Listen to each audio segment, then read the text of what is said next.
Let's just start broadly for both of you.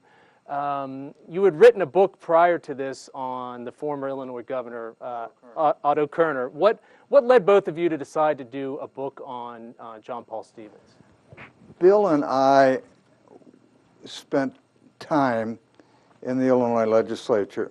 I as a state representative, Bill as a reporter for the Chicago Tribune. Ultimately, or I should say subsequently, we parted. And one day I was reading the Tribune and I saw a byline. The name was Bill Barnhart. I called Bill and said, "Thank God you're alive. Thank God you're employed. Let's get together for lunch someday." He said, "Fine, let's do it." We did get together for lunch. We shared with each other what we had been doing. And I told Bill that I had been working on a biography of Otto Kerner.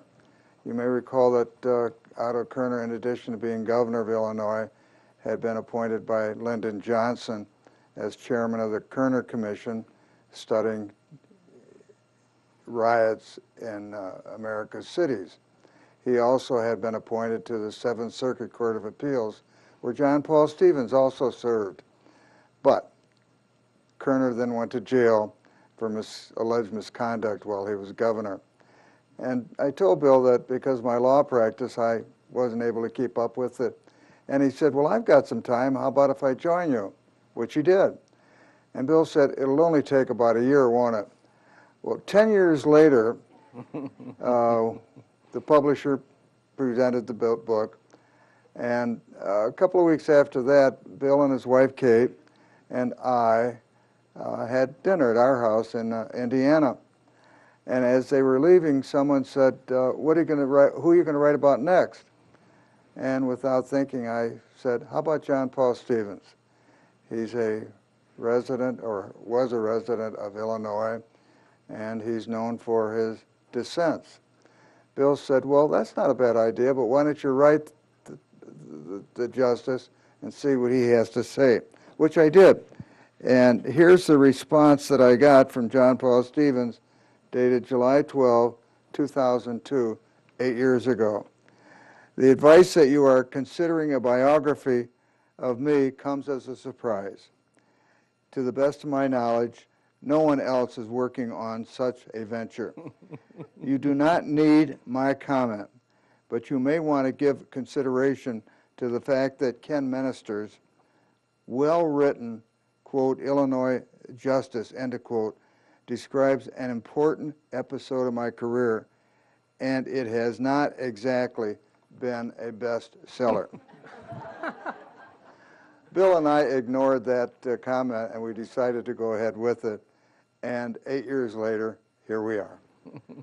So, Bill, spending 8 years researching Justice Stevens' life and his time on the court, what was the most surprising thing you learned about Justice Stevens that you didn't know before? Well, in hindsight, and I think it can be said with some certainty, the very fact that John Paul Stevens was appointed to the federal court is a surprise. I don't believe it would happen today. I don't believe a man who had zero involvement in policy issues or political issues or any reputation at all on any kind of theory of the law or any kind of ideology of the law would even be considered. So I think in hindsight, that's the most surprising aspect of the story, and in my view, perhaps the most important, that it might be nice to find somebody like that again. So let's dive into this a little bit. How, looking at the course of his entire career, how do you get someone who's a moderate to conservative Ford appointee becoming, probably not in his own terms, a real sort of dean of the liberal wing of the Supreme Court? How did that transformation occur? Well, I can start with the statistics. There are several groups of academics who track the Supreme Court rulings of all sorts, both the major opinions and everything else, and they try to present a sort of a scorecard every year. The one that we followed had Stevens ranked as a conservative to moderate in his first 10 years, and then he began to shift in the more recent years to the point now where he and Justice Ginsburg and of course Souter at one point and so on do comprise the liberal side according to the way the scores are kept. And when you get into the weeds of the different cases, that's all a judgment call, because you can call a decision liberal or conservative depending on how you interpret it. But be that as it may, I think Gene would agree that we can trace the change, the statistical change, to the advent of the Reagan era. Some of the Reagan appointees, I think Justice Stevens, for whatever reason, found problems with their reasoning, and he began to be a little more assertive in what is now identified as the liberal court, particularly against the notions of textualism and originalism and all that sort of thing. One of the first descriptions that we received of John Paul Stevens as to his judicial philosophy was that he had no agenda, nothing idealistic. Stevens himself considers the fact that each justice appointed during his career as a Supreme Court justice was more conservative than his predecessor, including Stevens himself, who succeeded Justice Douglas. And it's his comment that he hasn't moved, but the court has moved to the right. Well, part of it, you spend a fair amount of the book going through his pre-court biography, his time from his childhood up into his time on the Seventh Circuit. And throughout that history, you talk a lot about his independence and his unpredictability of thought.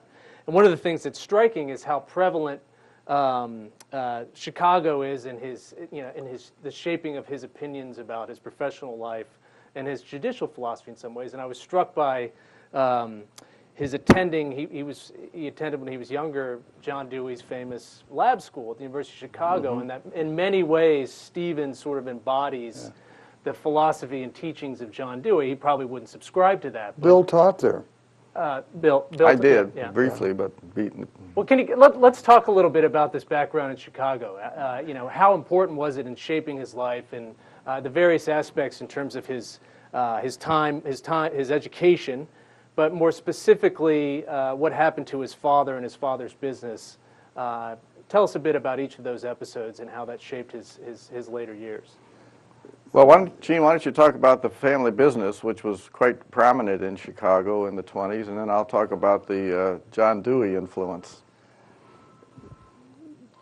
Stevens' father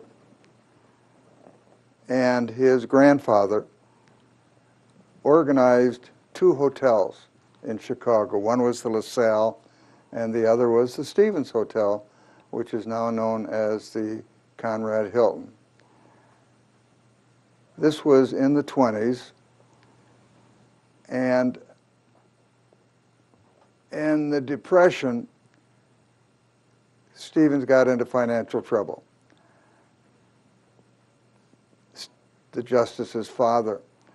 And he went to a life insurance company of which he was one of the owners, and sold bonds to it, and it wasn't liked by some people.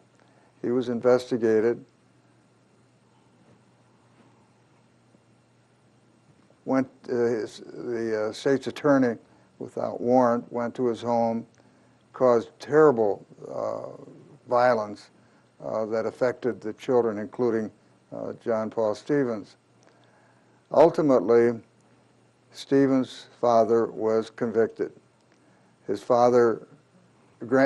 uncle committed suicide, and his grandfather suffered a stroke. You can imagine the effect that had on John Paul Stevens in his teens. Ultimately, the case was appealed to the Illinois State Supreme Court, and by a unanimous vote, Stevens was exonerated. The conviction was thrown out. But the family suffered terribly from the effects of that publicity. There was violence, there was humiliation, there was terror. And this undoubtedly has had effect on John Paul Stevens during his judicial career, causing him to be more considerate to those who have been oppressed.